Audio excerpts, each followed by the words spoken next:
like to turn to the book of Joshua, chapter 6. Joshua, chapter 6. We'll read verses 1 through 5, and verse 16, and verse 20.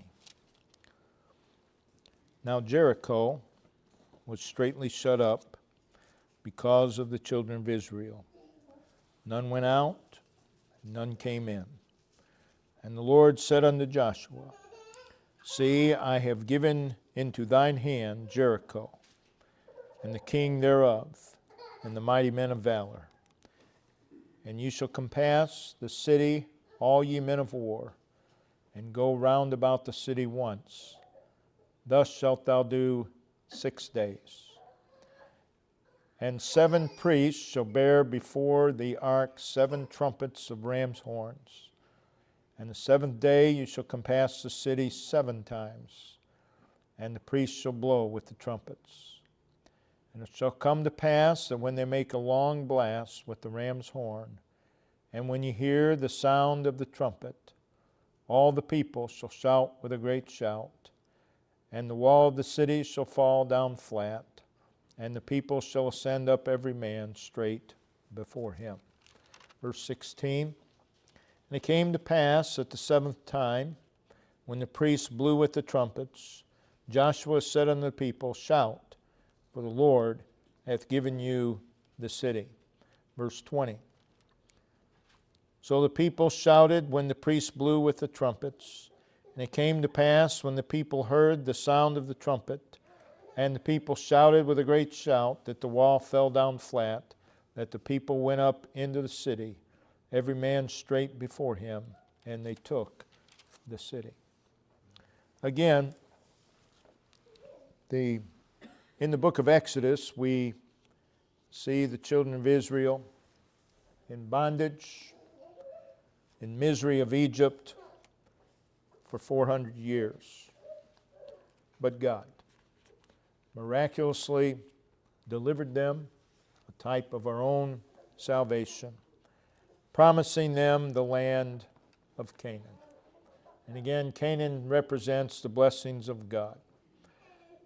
So they've been delivered from Egypt. They're to go to Canaan, a journey that should have taken 11 days, instead took 40 years. Much faster, much easier to just do it God's way. Not only did it take 40 years, they still would have never got there doing it their way. So they had the promise of Canaan, but because of their unbelief, they wandered in circles for 40 years, failing to enter into the enjoyment of the promise of God.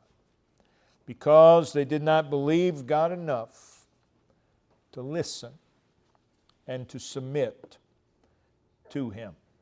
They have 40 years of aimless wandering instead of the enjoyment of the promises of God. Because they did not maintain fellowship with God, they lived 40 years between Egypt and Canaan. And that is where most of God's people live today, in between the two. In our text, after 40 years of living between Egypt and Canaan, they've crossed the Jordan River. They've stepped foot in Canaan, or the border of Canaan. Canaan was made up of what we would call city-states, and each of these was ruled by a king. And as Israel enters Canaan, they are faced with one of these city-states, Jericho. If Canaan is going to be experienced, Jericho must be overcome. So here in Joshua 6, we have the record of Israel conquering Jericho. We see God's instruction to Joshua concerning how to conquer Jericho, and we see Joshua relaying that instruction to Israel, and then we see the actual following of the instruction. So again, Israel, once again, they've crossed Jordan, but again, if they're going to advance further, there's another obstacle. And that's always the case. That's always the case. It's one obstacle after another. So again, we want to speak on further steps to blessing. This time we'll look at Jericho. Verse 1, now Jericho. They've stepped into Canaan. And there's Jericho. It's a fortress city. It is a symbol of the enemy's strength and power. Jericho, a powerful fortress standing in the way, barring Israel's further entrance into the land, into the promised land. It was a well-secured city. Remember the spies, those who were of a carnal mindset. Numbers 13:28, the people be strong that dwell in the land, and the cities are walled and very great. In Deuteronomy 1, verse 28, the cities are great and walled up to heaven. And so it was with Jericho. That's the very first city that they come to. Before Israel could move any further into the promises of God, Jericho has to be overcome. Jericho has to be conquered. Now, around the city of Jericho would have been an embankment with a retaining wall at the base,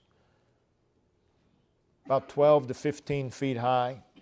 On top of that would be another wall about 6 feet thick, 20 to 26 feet high.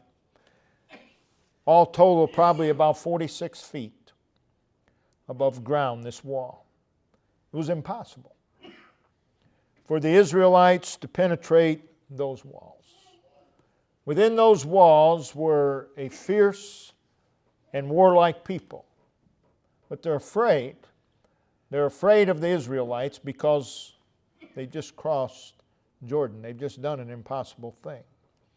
And this is a people given completely over to idolatry. Jericho would be a city that opposed God, opposed the people of God.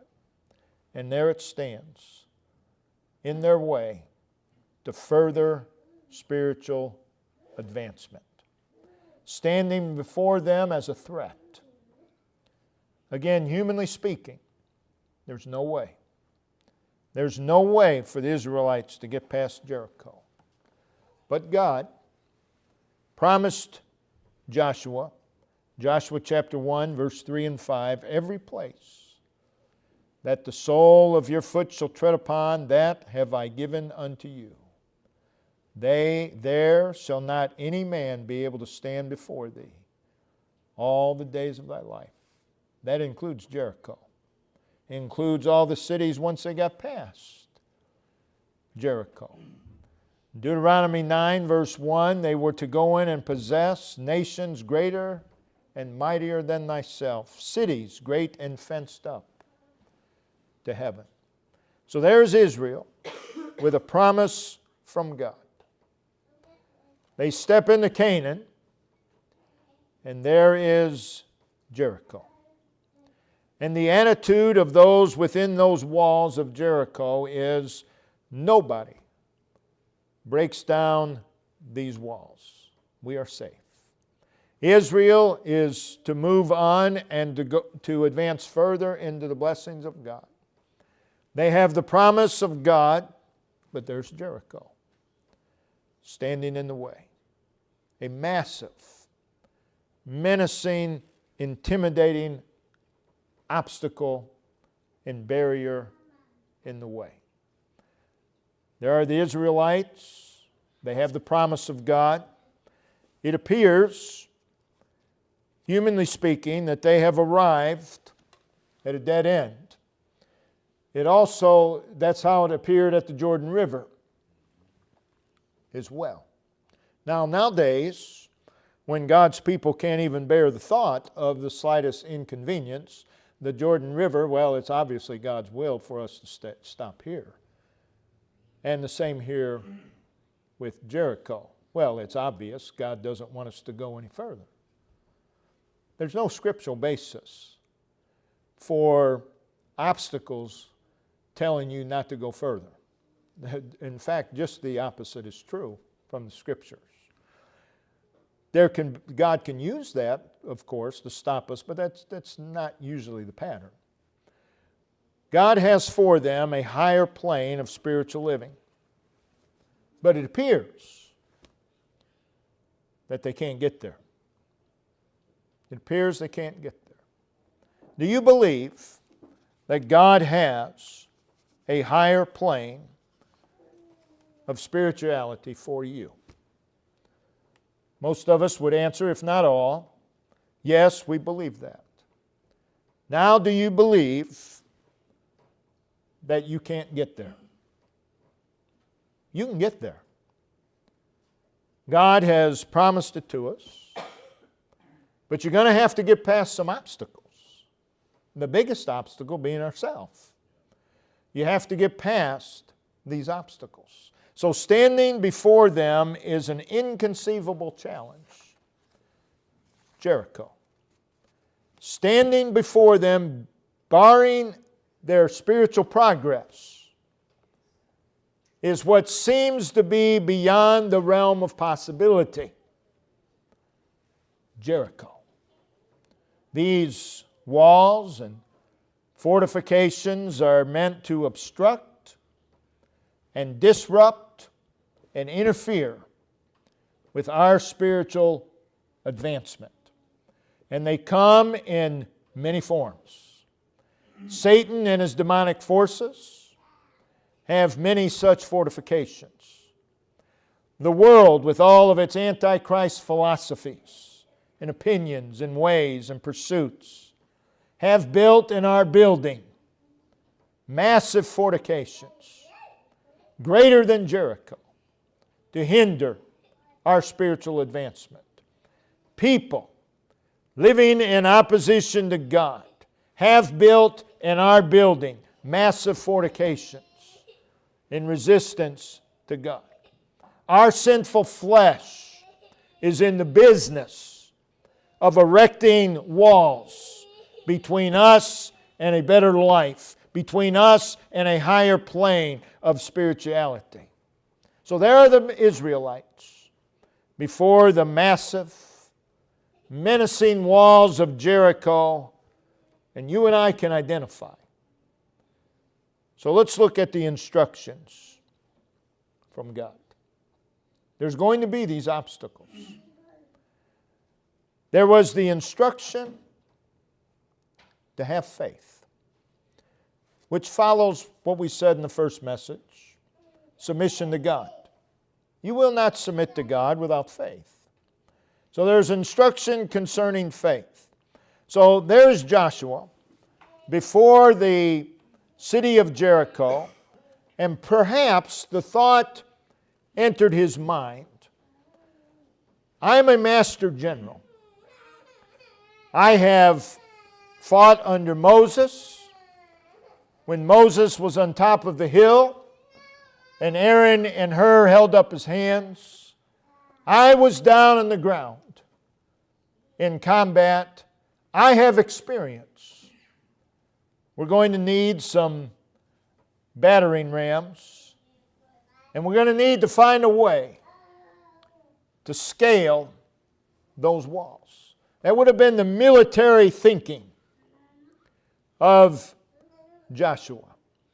But then there is verse 2. And the Lord said unto Joshua, See, I have given unto thine hand Jericho and the king thereof and the mighty men of valor.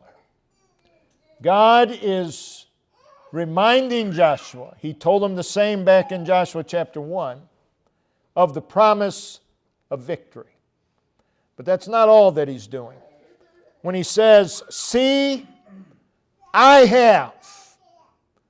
See, I have. He was drawing Joshua's attention to himself, to God. See, I have. It is a call to believe, simply based upon what God has said. That's all you need to believe. See, I have. It is a call for Joshua to view Jericho through the lens of who and what God is, not through the lens of who and what Jericho is, but who and through what God is. That's faith. He's telling Joshua to view Jericho through the lens of God's faithfulness, through the lens of God's ability. He is telling Joshua to depend and rely upon Him, to lean and rest upon Him, to look to Him, to cleave to Him. Just as Israel, due to their unbelief, were rendered crippled and lived lives of defeat and despair, so it is with God's people today. The reason that many Jerichos are never penetrated by God's people is simply a lack of faith. See, I have. That is, Joshua, you listen to me. You go forth knowing that I am, seeing that I have. So in verse 2, God is instructing Joshua to view what was before him with the mindset of who God is. View the world with the mindset not of who the world is, but who God is.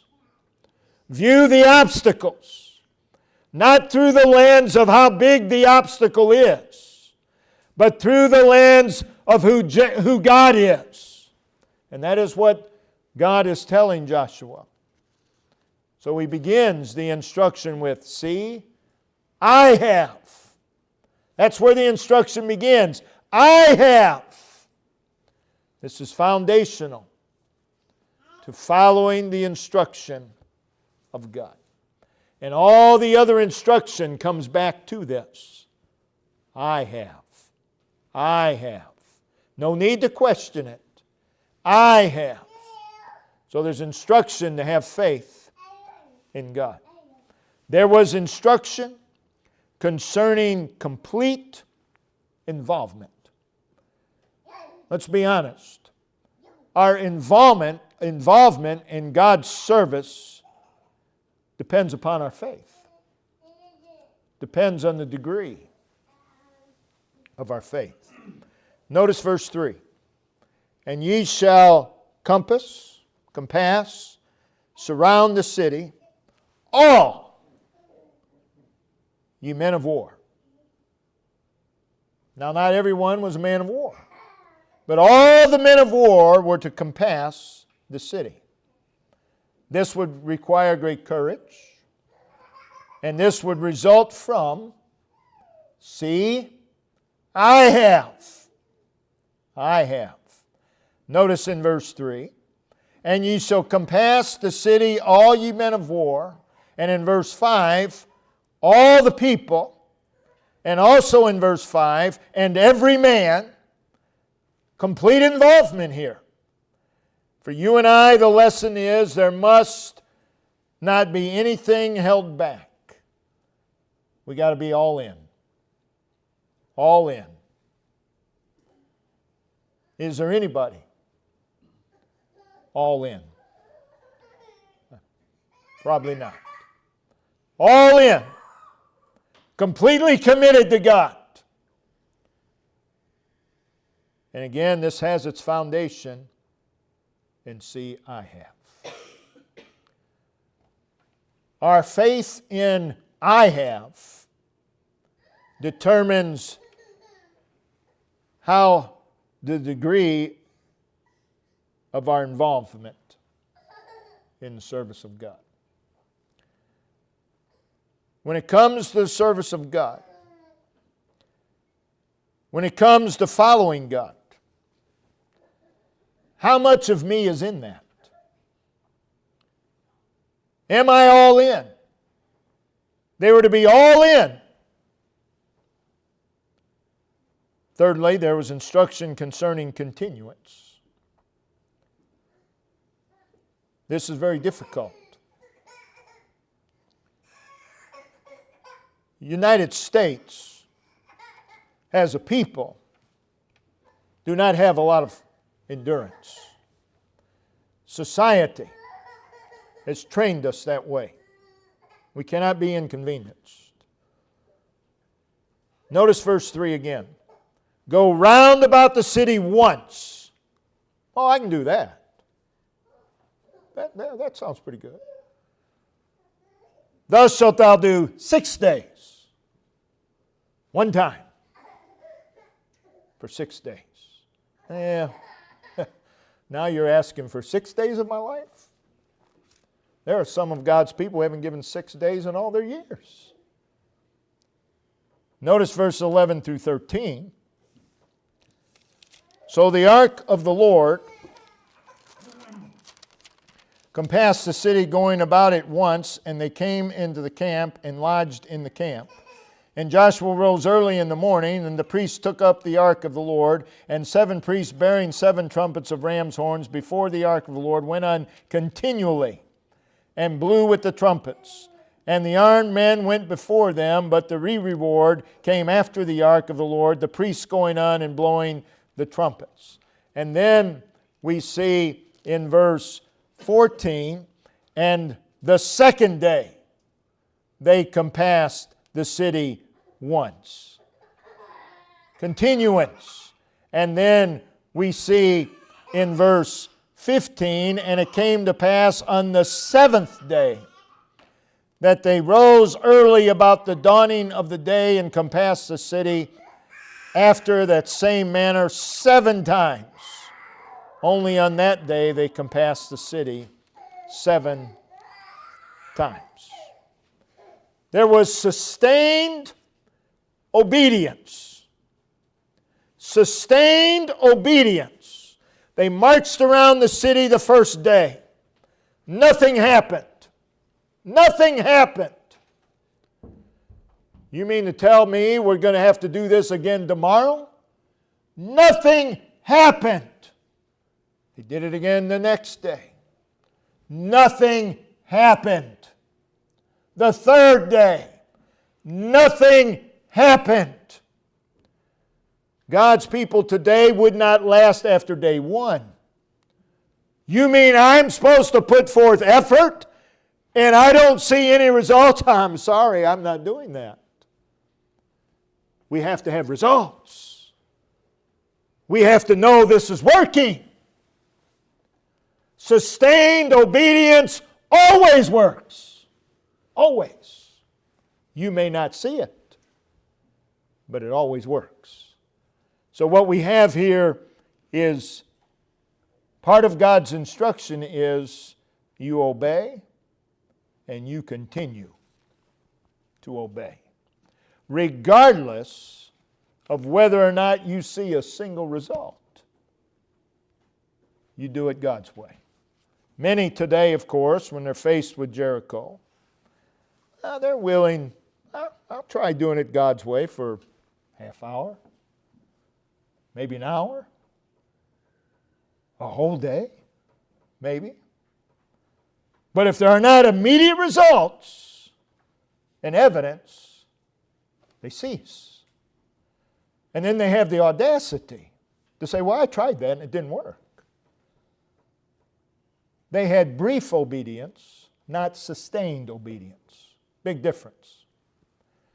Anybody can obey for a little while, but sustained obedience when there are no results. So, if these Israelites were anything like people today, when they got back to the camp, they would start to say, You know what? We marched all day. My feet are tired. And after several days, we've been marching for several days. Not a single thing has happened. I don't believe that Joshua knows what he's doing. I think we need a new leader. Joshua doesn't have a clue. We need to see some results. If we don't have some results by tomorrow, we're doing this a different way. Very difficult to find sustained obedience.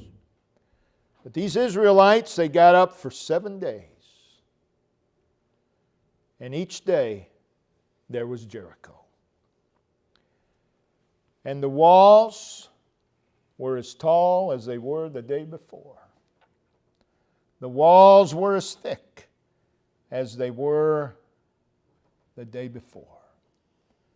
But each day they got up with the intention, we're going to do what God said. We're going to march around the city another day. And no matter what the day brought forth, they continued to do it God's way. And day after day they returned back to camp, but they've known we did what God said. At the end of a day, you ought to be able to say, I did what God said. That's your responsibility. The results, God takes care of that. Our responsibility is just do it God's way. Well, it doesn't seem to be working. That's only appearance. Sustained obedience always works. Again, it has its foundation in I have. I've given you this land. So it goes back to faith. We need to learn this valuable lesson. You do not keep on doing it God's way because you see positive results. You keep on doing it God's way because God said so. If you only do it God's way because you see results, well, what happens when the results aren't there? Well, we know what happens. You quit. But you obey just simply because God said so. There was also instruction concerning order and place. Notice verse 3, concerning the men of war, there is instruction concerning their place. In verse 4, you have instruction for the priests and what their place was. And in verse 5, you have instruction for all the people. So, the men of war were in front. They were followed by the 7 priests and the ark. Followed by verse 9, the people. So, that's God's order. Every person had a place in God's order. The men of war were not to be in the place of the 7 priests. And the 7 priests were not to be in the place of the men of war. And the people were not to be in the place of the men of war or the 7 priests. Each had a place. Each had a responsibility. The men of war were not to say or think, and you can just hear them today, oh, why can't I hold the ark? Why should the priest get to hold the ark? I want to hold the ark. Why does he always get to blow the trumpet? I want my turn. Why can't I blow the trumpet? The 7 priests were not to say or think, why does he always get to hold the weapon? Why can't I hold the weapon? Well, I can hold it just as good as he. Doesn't matter. You might be able to hold it better than he. Doesn't matter. It's not God's place. It's not God's order. Some of the people might say, "Oh, why do I always have to be way in the back? Why can't I be up front? I'm always stuck in the back." That's the way it is today. I've heard it for a long time. But each one was to be content in the place and position where God put them. We're not capable of bringing down the walls of Jericho. We're not capable of that. But we are capable of lining up according to God's order. And that's what our responsibility is. And God has a specific order. And we must always respect and follow God's order. Why is society in the condition it's in? Because God's order has been forsaken. Doesn't matter what the subject is, God's order has been forsaken. Disaster is always the result. Always. Why should we follow God's order? Again, it goes back to, see, I have. I have. There was instruction concerning God's presence. There was, verse 3 and 4, the ark. It's called in verses 6 and 7, the ark of the Lord. And in verse 8 it is called the ark of the covenant of the Lord. This ark, as we've already said, represented the presence of the Lord. Now concerning this ark, notice verse 7, let him that is armed pass on before the ark of the Lord. They're in front. And in verse 9, and the armed man went before. So notice, all is arranged in relation to the ark. It's all arranged in relation to that ark, God's presence. The lesson is this: take measures to protect the presence of God in your life. For without this, you will not overcome Jericho.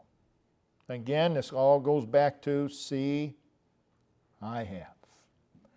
Then we see there was instruction concerning a prohibition. There was something they were not to do. Notice verse 10. Joshua 6, verse 10. And Joshua had commanded the people, saying, ye shall not shout, nor make any noise with your voice. Well, what if I whisper? Don't you understand what it says? Neither shalt thou make any noise with your voice, neither shall any word proceed out of your mouth until, there it is again, God's order. God's order. Until the day I bid you shout. Then, there's the order again. Not until, when after until comes, then shall you shout. So they are prohibited to speak. For any sound to come out of their mouth. That is, as they're marching, they weren't even to do, no sound. Silence. And that's how they were to make their way around Jericho. One time for 6 days. 7 times the 7th day. This instruction goes against natural inclinations. The instruction really doesn't make a whole lot of sense, perhaps. But the order was very emphatic. And notice the order was also without explanation. He said, all of you be quiet. And I want to tell you why. No, he never told them why. The instruction came without any explanation. God's people want explanations today. Well, God said this. Why? Why? Why does it matter? Because there's a lack of faith. You can't go back to, see, I have. Everything goes back to that. So the order was very emphatic, without explanation. So we know today someone would say, well, what if I have something to say? Read verse 10 again. Doesn't matter if you have something to say. You be quiet. You don't say anything. Well, what if I have a good idea? Oh, I imagine you got a ton of them. But you keep quiet. Well, what if the person next to me asks me a question? And I mean, on and on and on it goes. This is the nature of God's people. Read verse 10. But why? You don't need to know. But I've got to know. No, you don't. Well, I won't know how to pray. Yes, you will. It's nonsense. No explanation. God does not need to explain Himself to you and I. We are simply to obey. It is sufficient that God said it. Well, it doesn't make sense. It doesn't matter.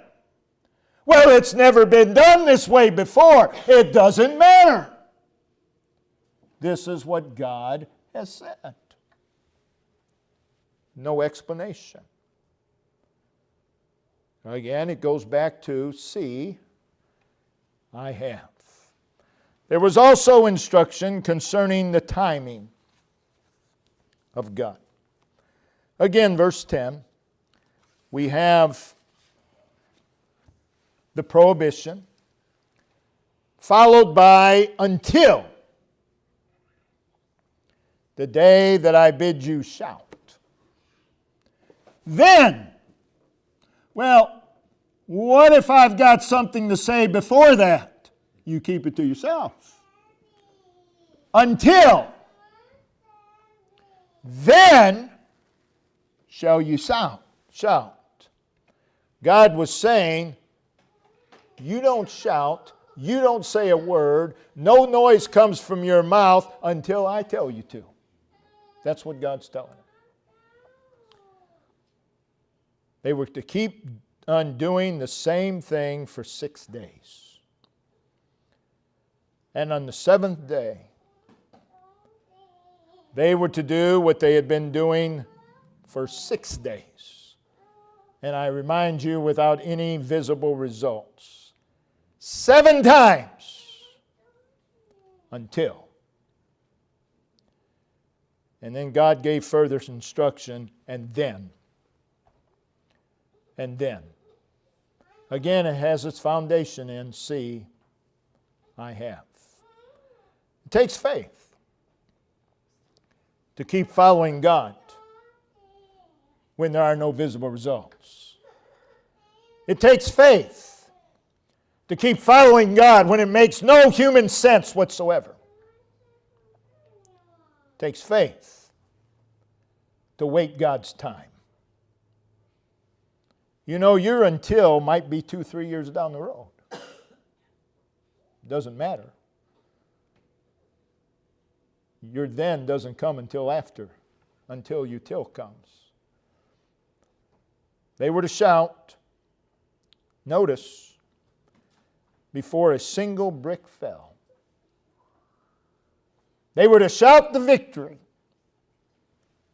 before a single brick fell. We should not need visible results to obey God. The fact that God said it should be sufficient. We read in Hebrews 11, verse 30, by faith the walls of Jericho fell down. God gave the rules, and Israel experienced victory following those rules, doing it God's way. Well, I don't think Christianity is a bunch of rules. Well, you better read your Bible then. It's doing it God's way. And there is victory in living God's way. That first day that they walked around the city, nothing happened, but they were already victorious. The second day, same thing. Third day, fourth day, fifth day, sixth day. They were victorious each and every day because the bricks don't have to fall for you to be victorious. You already have the victory. The victory's already ours. Again, even without seeing visible results, we're winning. If you're doing it God's way, you're winning. You're victorious.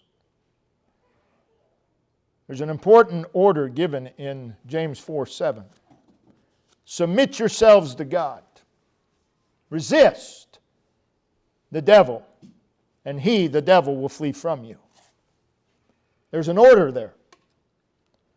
Submission is where you find the strength to resist. Submit to the Lord. Resist the devil. How do I resist the devil? Submit to the Lord. How do I find the continual strength to resist the devil? Submit to the Lord.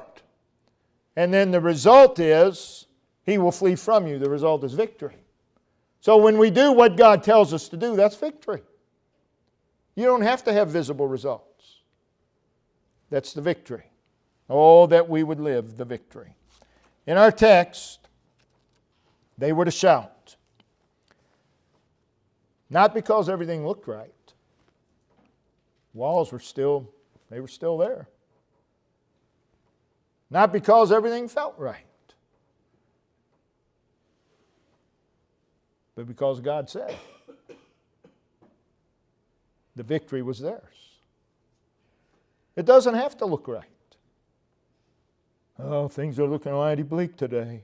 Oh, it's just terrible. On and on and go. Live the victory. Well, how can I with that? You don't need results. God already said the victory is yours. We're more than conquerors through Him. So we need to live the victory, advancing into the further blessings of God, moving forward to a higher plane of spiritual living. The importance of hearing God's instruction. People say, I just don't know what to do. Well, you need to listen to God. You need to hear what He says. And you need to obey it. God doesn't have to explain. You just need to hear what He says. And there's instruction all through this book on what to do. But it boils down to that. Submit to God, have faith in God, you listen to God's instruction, you do what God says. Well, I tried that for a day and it didn't work. You do it the next day. Well, I did that and it still didn't, and you do it the next day. Well, I tried it, and you do it the next day. You get my point? You just keep on obeying. Doesn't matter what results you see or don't see. It has nothing to do with anything. Our responsibility is just obey God. Sustained obedience. That's true of us individually. That is true as a church as well. Well, you know, it's mighty hard today for churches. You just keep doing what God says. You just keep doing it God's way. Well, the numbers are getting smaller. You just keep doing it God's way. Well, we're down to just 2 or 3. You just keep doing it God's way. I mean, that's the answer. That's the answer to everything in our life. You just keep doing it God's way. Don't interject our way. Well, you know, preacher so-and-so or doctor so-and-so, they've got this whole thing turned around. You just do it God's way. Do it God's way. And that's how we need to approach our whole life. Do it God's way. Brother Dave, if you'd come.